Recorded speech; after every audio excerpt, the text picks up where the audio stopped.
और ब्रेक के बाद एक बार फिर से स्वागत है आप सभी का। रुक करते हैं हमारी अगली महत्वपूर्ण खबर का, जहां आपको बता दें कि आवारा कुत्तों के बढ़ते आतंक पर सुप्रीम कोर्ट ने सख्त रुख अपनाया हुआ है।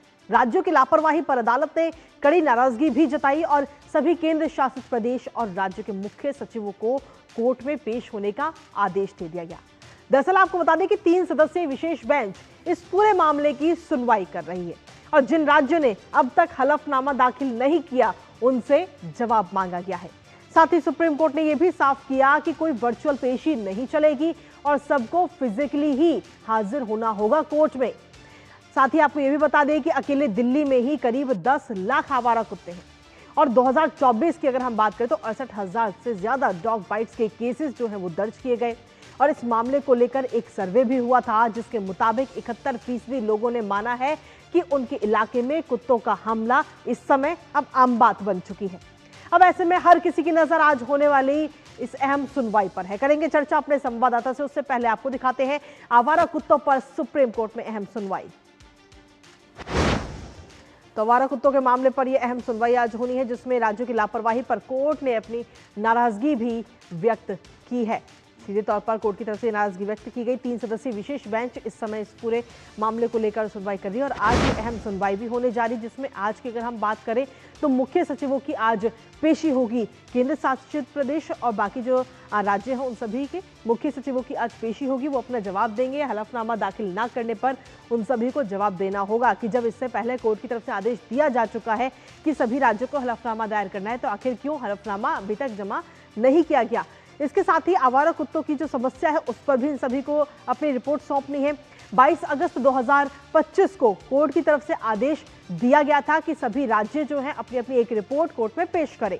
इसके साथ ही जो वर्चुअली पेशी की मांग है उसको भी कोर्ट की तरफ से खारिज कर दिया गया। वर्चुअली पेश होने की मांग की गई थी और बिहार सरकार की तरफ से चुनाव के कारण छूट की मांग भी की गई थी, लेकिन उसको भी कोर्ट ने खारिज कर दिया और कहा कि चुनाव आयोग संभाल लेगा, आप कोर्ट में पेश होइए। 28 जुलाई को दरअसल इस पूरे मामले पर कोर्ट ने स्वतः संज्ञान लिया था और कोर्ट की तरफ से क्या कुछ कहा गया है एक बार वो भी आपको बताते हैं।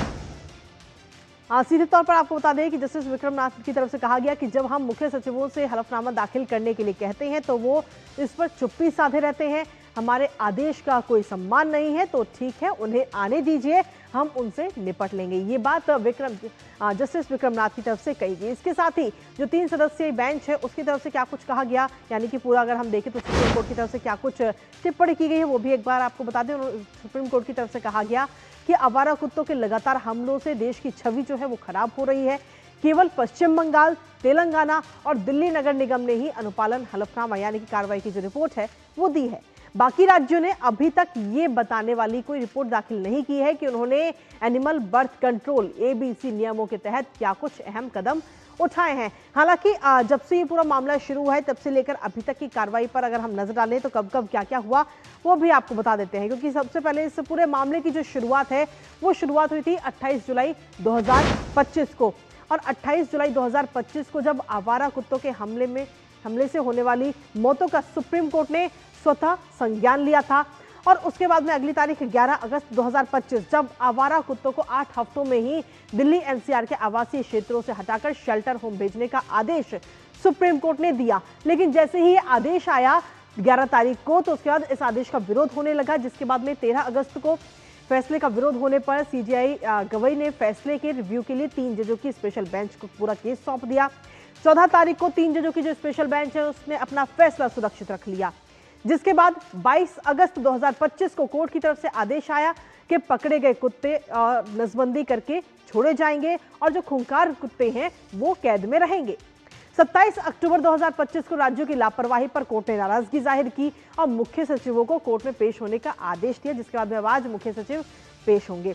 30 अक्टूबर को बिहार की छूट याचिका खारिज कर दी गई कोर्ट की तरफ से और कहा गया कि चुनाव आयोग सब कुछ संभाल लेगा, मुख्य सचिव खुद यहां पर पेश हो। 31 अक्टूबर को भी वर्चुअली पेशी की मांग की गई थी और उस मांग को भी खारिज किया गया। कोर्ट ने कहा कि व्यक्तिगत जवाबदेही तय होगी। हमारे साथ हमारे सहयोगी विकास सारथी इस वक्त जुड़ रहे हैं, सीधा उन्हीं का रुख करेंगे। विकास, सीधे तौर पर आपको देखें तो आज की सुनवाई में सुप्रीम कोर्ट का रुख आखिर कितना सख्त नजर आ सकता है, क्योंकि अभी तक केवल पश्चिम बंगाल, तेलंगाना और दिल्ली नगर निगम ने ही हलफनामा दिया है। बिल्कुल इसी वजह से सुप्रीम कोर्ट ने पिछली बार सभी केंद्र शासित प्रदेशों और राज्यों के चीफ सेक्रेटरीज को आज पेश होने के लिए कहा है कि उनको फिजिकली यहाँ पर कोर्ट के सामने अपीयर होना होगा।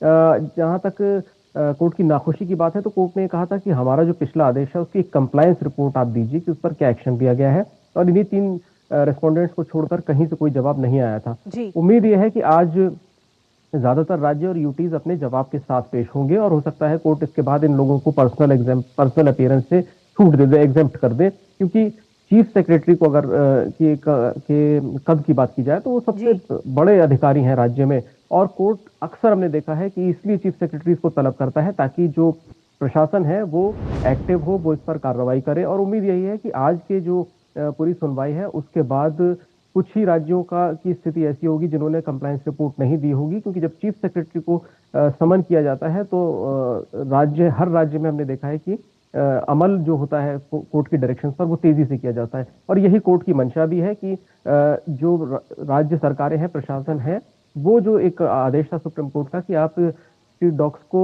वहां से पिक कीजिए, उनको वैक्सीनेट कीजिए, स्टेरिलाइज कीजिए और वापस उसी कम्युनिटी में छोड़िए। तो ये जी। डायरेक्शन सुप्रीम कोर्ट की दी हुई है, इस पर अमल नहीं हो रहा है, इस तरह के बार बार आरोप लग रहे हैं और इसीलिए कोर्ट ने आज सभी चीफ सेक्रेटरीज को पेश होने के लिए कहा है।